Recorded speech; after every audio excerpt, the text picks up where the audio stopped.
The Football Kickoff. With Sky. Watch every single live Premier League game on Sky Sports, BT Sport and Premier Sports.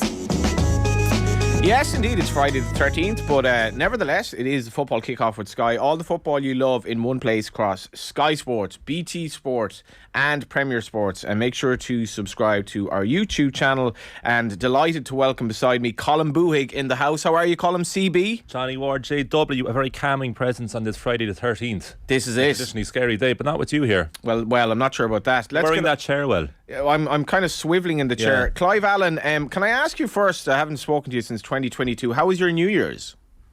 Yeah, very good, thank you. Happy New Year to everyone there. Happy New Year, Clive. I say that, Clive. I say that because my New Year's was spent, I was probably at home 10:15 on New Year's Eve, on New Year's Day, probably at home that evening thinking about love or something like that. And I get a WhatsApp message from Colm Boohig, which is effectively a montage of Clive Allen goals for QPR. Oh, really? Oh, there was a few. My first club, so I hope you enjoyed them. What about that little dink, the first Oh my one? God. First of all, I completely forgot about doing that. Say, you forgot for good reason. It was 10:15 on New Year's Day night. I can assure you, Clive, I was having a very quiet one. I was reminiscing about the year You gone have by. a few beers and you start thinking about Oh, Clive. no, it was like that. I probably flirted with the idea of sending it on to you, Clive, but I thought, well, it's New Year's Eve, I'll let him off tonight. But I probably should have. But oh my God, yeah, What a some of the baller. goals.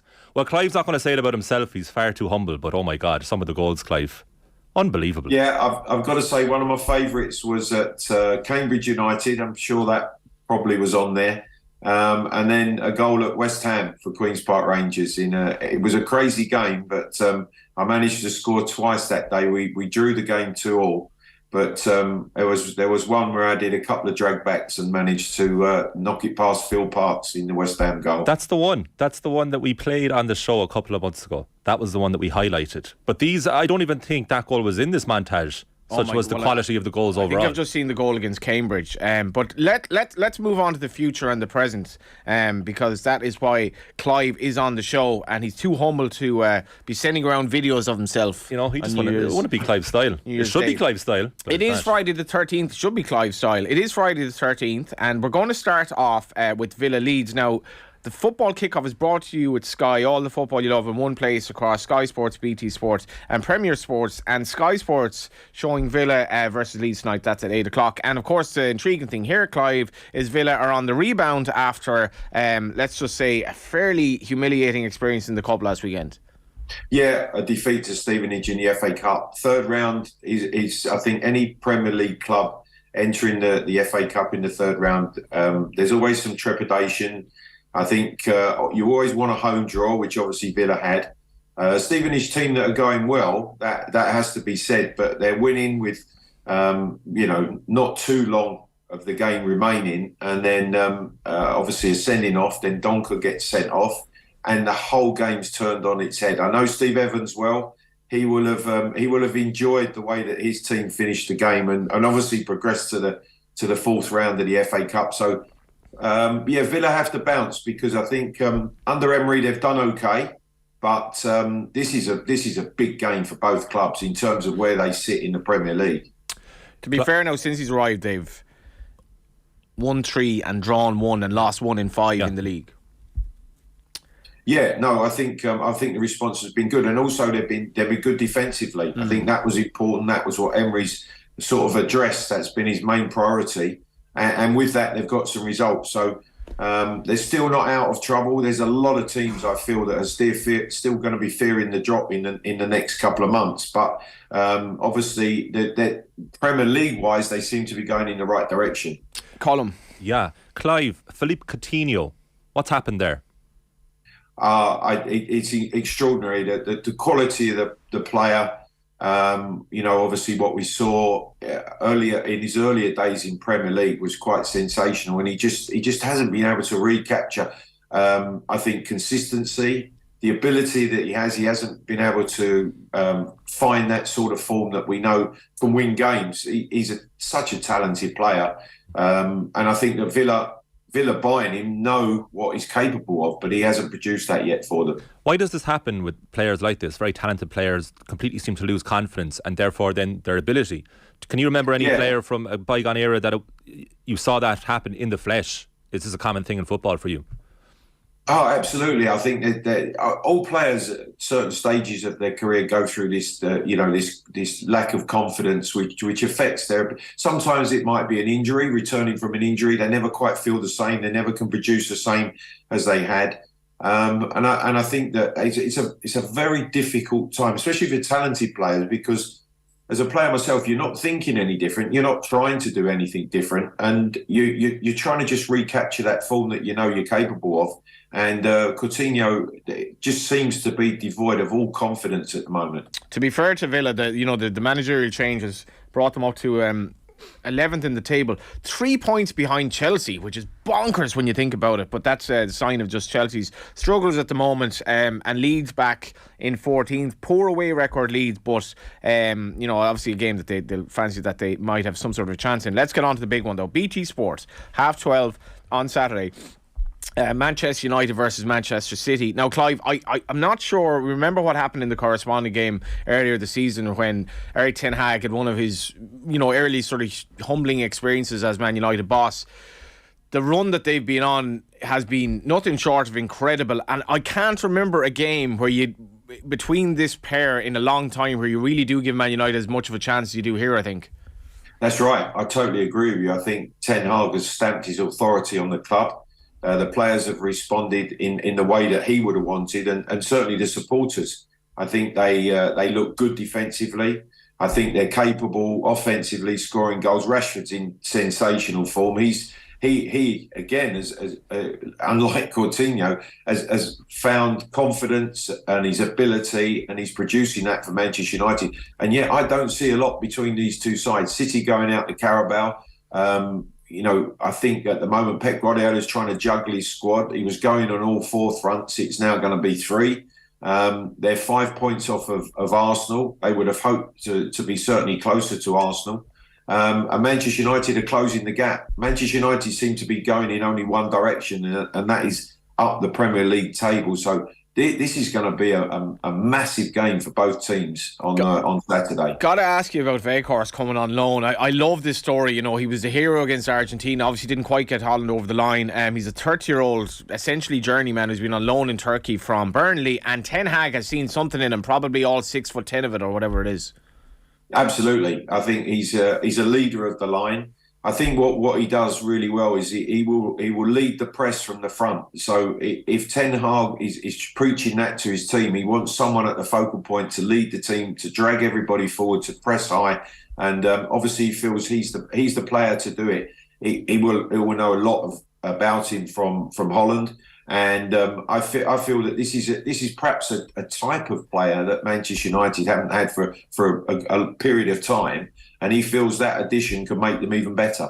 Last season, like at Old Trafford, this game, I think it was 2-0. Manchester City absolutely humiliated Man United. They were so much better. This ain't going to happen. But how will it work out tactically, Colm, in the sense of will Man United be able to press sufficiently against a City team that has shown, the odd sort of vulnerability this year? You know what? I'd have more confidence in Manchester United winning this game if Southampton hadn't beaten Manchester City during the week, and now Pep's going to be very angry. That was the first time since 2018, aka 275 games, that City didn't have a shot on target. The first ever domestic cup quarter-final that Pep Guardiola has lost as a manager of any side. Yeah. He's going to be going into this match at retribution. You're asking me about tactically. Casemiro didn't play in the reverse fixture in October when City trounced United 6-3. Not a fine, but what a revelation. Well, everyone said that was a waste of money of time and he's over the hill. Why are Real Madrid letting him go? And this guy's just showing how good he is. But that was 6-3 with United scoring 2 late goals. The difference now, I think, actually will be Casemiro in that midfield. And then you have a guy up front, the Marcus Rashford, who has 15 goals for the season already, who seems to be a revelation this season. Clive, for you, fellow striker, what has Erik ten Hag done to get this out of Rashford? I think basically he's given him some freedom in the way that he plays. I think he's given him confidence in saying that I want you to get back to what you were doing before. Obviously, there's been so many off-field things for Rashford to deal with, but and just giving him that license to play in the way that he knows he's capable of. He's just come alive. He's a threat. His pace is electric, great ability, and obviously finding the back of the net consistently the way he has. He's just going from strength to strength. Manchester United are a completely different proposition to the one that City played last season. So I think that Pep will be he'll be unhappy. He'll be disappointed with the players I think that played against Southampton. I would be amazed if there's not numerous changes and positional changes for City as a team. But he knows how important the game is, not only for his team, but in Manchester and the bragging rights, all those things. Pep's a football man. He knows how important this game is for City. The Rashford thing as well, his home form has been brilliant. He is bidding to equal the club record of 9 successive home game goals in all competitions going back to 1959, and whatever about Ten Hag's sort of tactical ability, his man management has obviously worked an absolute treat here. Well, I was going to ask Clive, is tough love working? Go back to the Wolves game. Yeah. The Wolves game. Yeah. So, reprimanded comes on and wins the game. Well, on a social, Ralph Ragnick, are they letting Rashford out because he shows up slightly late for a meeting? Now, they used to say about Louis van Gaal that he was overly strict, that if you were 25 seconds late for a meeting, that was you done. So Erik ten Hag seems to have this nice balance about him. Look, it's a big question, Clive, and maybe it's more to think about over a longer period of time. But since Alex Ferguson has left, is this the best United have looked? Ooh. I think so. I just think in terms of the balance of the team, the way that they're playing, you can see a real identity to the way that they're playing. And again, players are starting to find the form that their best form. And it doesn't matter what team you are. If you haven't got your players in the best of form, you're not going to be in a position that you deserve to be in the Premier League. And we see that with Chelsea. Chelsea's a classic example of that. But Manchester United, all of a sudden, he's analysed the group. He's seen where their strengths are in terms of the way they play, and just Manchester United at the moment, they're the form team. Other than Arsenal, I think Manchester United are the team that no one wants to play at this moment in time. If you cast your mind back, Clive, to the Spurs game in Old Trafford as well, my uncle was bringing my nephew to his first game. They were stuck on a flight for 6 hours in Dublin before it left. I think they barely got a bottle of water. They scrambled to get to Old Trafford for the game in time. And I was watching the game at home and I was thinking, you're getting a really good atmosphere here. The noise in Old Trafford that night came across on the TV. There's a change in the ground this season, whatever it is. And the atmosphere, as much as it's an early kickoff, Manchester United fans are beginning to believe again. It's like if you kick somebody on the ground long enough, he or she is going to rise up. And there's like a new kind of found defiance there. Definitely, and you've got to say there's similarities in that with Arsenal and the way that they're performing, the way the crowd are reacting to the team, and Old Trafford is a cauldron. You go and you try and play there and perform and get a result. Over the years, it's been almost impossible to go and win and get a great result. So I think they're starting to find that, and it is important. Your crowd support, the atmosphere, the buzz, the electricity that they give. Yeah, be vital for we saw during players react and relax as well when they know that the supporters are on their side. They certainly reacted to you in such places as Cambridge and Loftus Road with goals you scored in the 80s. But you saw during COVID, Colm, like the home advantage went out the window. Crowd is, and it's actually cool to see Old Trafford being live again. Old Trafford has not been a fortress for a decade. And it's only starting again now. I mean, look, can I reveal something to you both? This is another revelation. I wanted Maurizio Pochettino, your old pal Clive. I wanted him as United manager. Erik ten Hag was like, okay, I'll give him a shout. Lads, if United win this game, they go to a point behind City. Amazing. Nobody would have thought that in October when they were losing 6-3. Give us a prediction. Oh, that's exactly what I was going to ask Clive. Go ahead. I will go 2-1 to the home side, Manchester United. 1-1 draw for me, Clive. Well, I'm going the other way. So we've got a 2-1 United, a draw, and I'm going to go 2-1 City because I think it's vitally important that they get a result to close the gap on Arsenal, put a little bit of pressure on Arsenal before their game Sunday. And I just think that City need to kick into gear in terms of starting to rack up those victories because if they don't start winning back-to-back, they're going to find it very difficult to close that gap to Arsenal. So I think it's going to be a real indication of where both clubs are at the end of this weekend. 2-1 City. Early shout now, Clive. We'll clip it next week if you're right. Early shout for player of the match. Manchester Derby. Who's going to win player of the match? Player of the match? Player of the match. Player of the match. Score. Wow. Like, is that not enough? Player of the match. Well, Casemiro's been sensational, as you said earlier. But for me, that midfield area, the battle there is going to be vital. I would say De Bruyne will make a pass that will make the difference. He wasn't great against Chelsea by all accounts, but in any event, that brings us on to the third game. United and City is 12:30 BT Sport, obviously unmissable. But in a very compelling way in terms of where these seasons are going in respective kind of one up, one down. Brighton v Liverpool, 3 p.m. Premier Sport. Now, the boy CB mentioned that Manchester United are so close to Manchester City in the table. If Brighton win this game, if they beat Liverpool, they will overtake Liverpool into sort of 7th place. And not only that, I will put this to you, Clive. If you took away the 9-0 win over Bournemouth, which was a bit of a, kind of a black sheep event or whatever, in their other 16 games this season, Liverpool's goal difference is +3. What's gone wrong? Not enough goals and conceding too many. And we talk about how vital the Manchester derby is. For Liverpool, this is a really tough game. Brighton team who I think even the World Cup break hasn't affected them in respect of how they've been playing, the threat that they carry, the goals that they score. And I just think this is a really, really difficult game for Liverpool. One in which Jurgen Klopp we're looking at, and with a bit of trepidation because of exactly what you're saying. Brighton to go above Liverpool, Chelsea is struggling, Brighton above them. Both teams, unbelievable season that Brighton are putting together. And I think not trouble for Liverpool, but so unexpected. I don't think anyone would have predicted them to be in the position they're in 7th place. Clive, if you're coaching Darwin Núñez, what are you telling him to do? Interesting. Get in the box. Get in the central on a central line in the field. Whenever the ball goes through that penalty box, I would want him between the penalty spot and the goal line, because I just think sometimes his runs are into areas where he can't score goals, where he's not going to get an opportunity to finish. And I think when he is central, he is a real threat, running in behind central defenders. That would be my priority with him in terms of just getting him on track to be in more goal-scoring positions for the team, because that's what they need. They need someone. Are you having him and Salado as a partnership?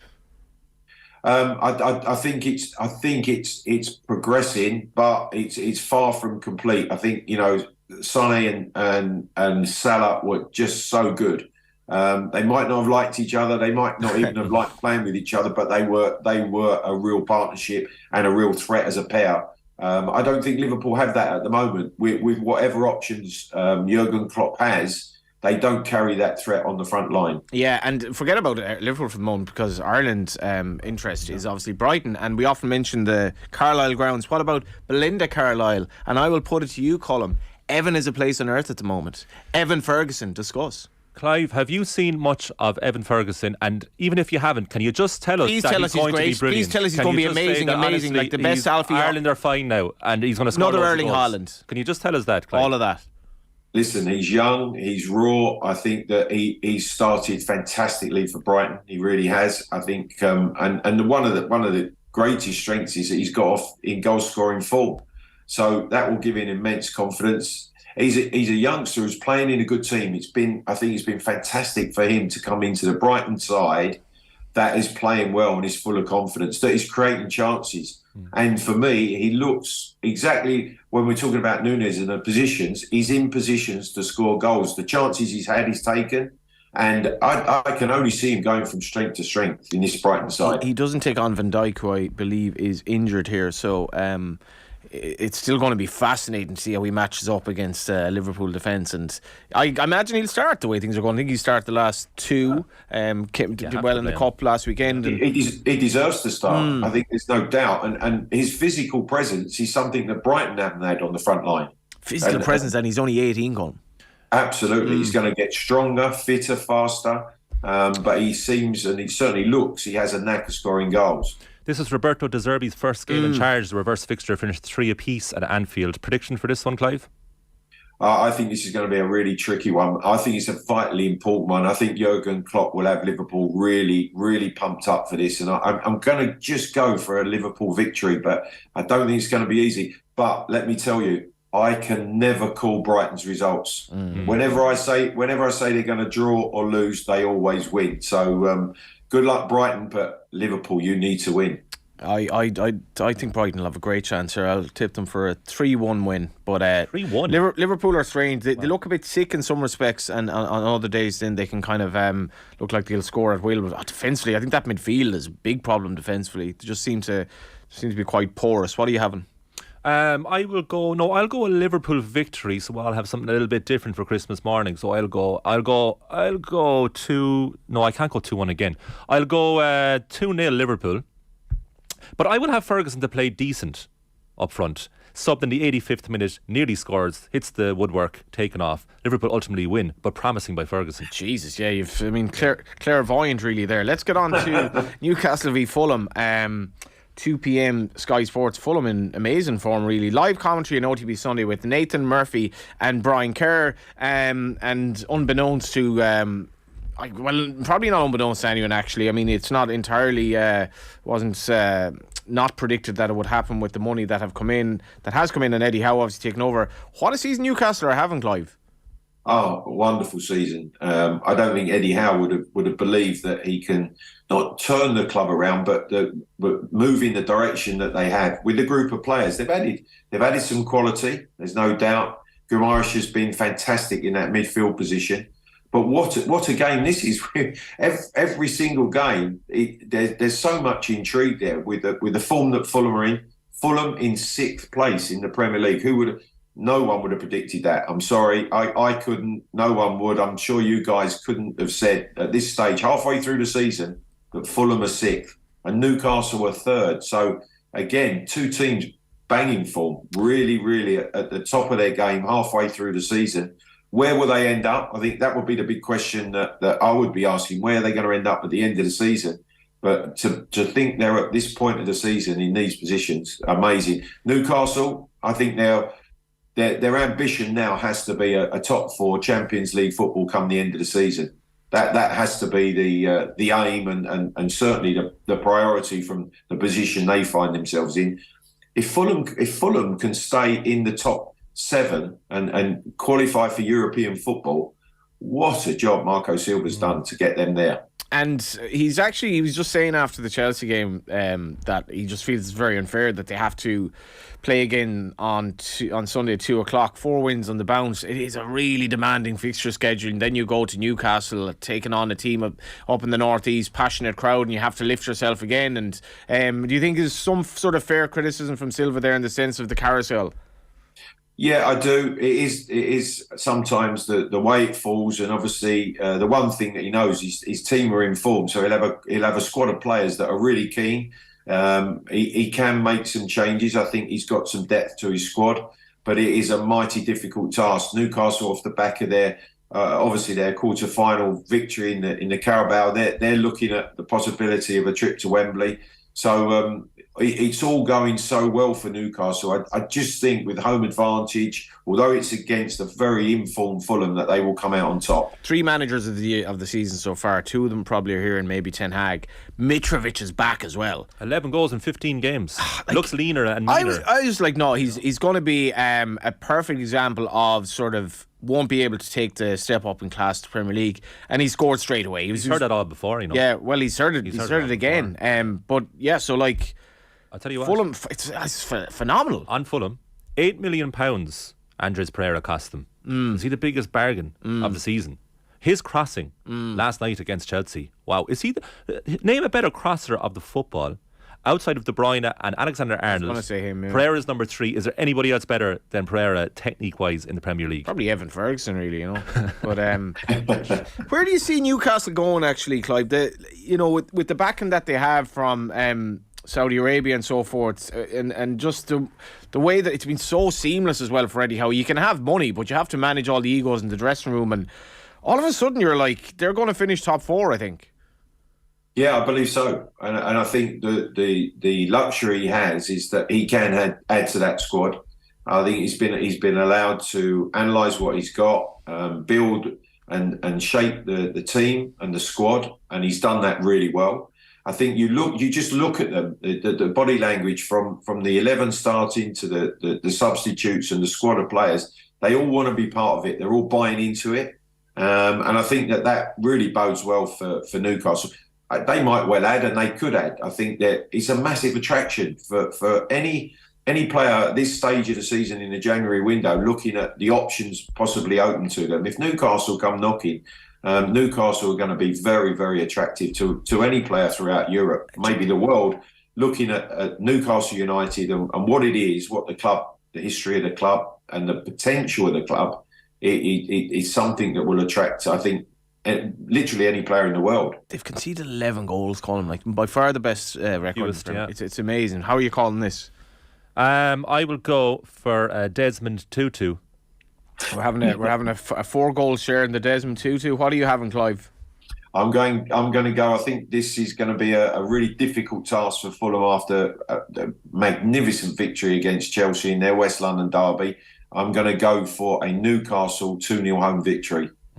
If you have been to a Premier League game, St James's Park has to be well up there. It's just it kind of feels a little bit like going back in time. Amazing atmosphere, and the place, regardless of what you think of the ownership, the place is absolutely hopping at the moment. Final game, and one that will be obviously quite dear to Clive's heart, is Tottenham v Arsenal. This is at 4:30 p.m. on Sky Sports. Live commentary on OTB Sunday with Stephen Doyle and Kenny Cunningham. Now, I'm going to start with Arsenal here, Clive. You do feel that they almost need to give 100% in every game and ride their luck to kind of stay in the title race. Still 5 points ahead, though. They're 5 points ahead. They deserve to be 5 points ahead. Made changes for their FA Cup tie, but kept the front three. They started obviously Saka and Nketiah and Martinelli. Rested a number, so definitely with an eye on this North London derby. A tough game against Newcastle. I thought Newcastle did a job on them to take points from the Emirates, but this is a game where form never works. For Tottenham, the way they're playing, you just feel that it's stacked up heavily for Arsenal. The way they're on the front foot, the way Tottenham defend too deep and they're too slow playing forward. Just smacks it for me that it's all in Arsenal's favour. So I'm going to go for a Tottenham home win. Oh, wow. What did you just say, Clive? I'm going for a Tottenham home win. I'll tell you what, in all honesty, I'm sitting here in trepidation. I think the way Tottenham are playing, they get Harry Kane one chance, they win 1-0, absolute euphoria. On the other hand, I'm thinking, if they get it wrong, it could be an absolute drubbing from this young, talented, vibrant Arsenal team. Vibrant team. Odegaard now is Player of the Month for November and December. We don't have long, but this is a big, big test for Arsenal. You just imagine this could be almost like a season-defining game. I can't see Arsenal losing this game. I admire Clive's confidence, but I can't see it happening. Here's the question. If everyone's fit, Clive, what's your combined starting front three between these two sides? Oh, well, it would be, I would play Kulusevski on the right, Kane in the middle, and then on the left, it's a difficult one. I would go Martinelli. I think he's been a real star for Arsenal. So, it would be two Spurs players and one Arsenal. I was wondering, Talking about atmosphere, the place is going to be hopping for this. 4:30 on a Sunday, most atmospheric ground maybe in the league. I went to a Wolves game there in August. Incredible. It's just they've made it vast and compact. Yeah, it's a whole experience. You can spend like your day there, and the match is almost a bonus. If Harry Kane scores 2 here, he becomes Spurs' all-time top scorer. What a time to do it! Unbelievable. Briefly, are Arsenal genuine title contenders? No, I don't think so. No. Clive? Yeah, they are genuine title contenders. The Spurs stadium has to be how it was last season when Spurs won 3-0 and they crept into 4th place when Arsenal almost, I think, they did put it on a plate for Spurs.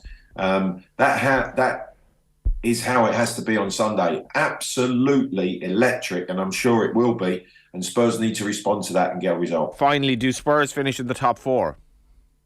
Oh, what a question. What a question. of course.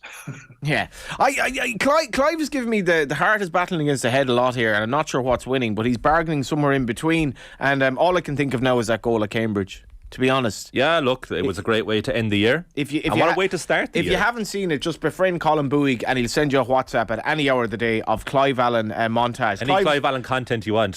Forget about Clive Owen. We have Clive Allen. Thanks a million for your time as ever, Clive. Absolute pleasure. Enjoy it. It's going to be an incredible weekend for the Premier League. It's a banger of a weekend. Thanks to you, Colm. Thank you, Johnny. Just thanks for everything, really. That was the football kickoff with Sky. All the football you love in one place across Sky Sports, BT Sport, and Premier Sports. The football kickoff. With Sky. Watch every single live Premier League game on Sky Sports, BT Sport, and Premier Sports.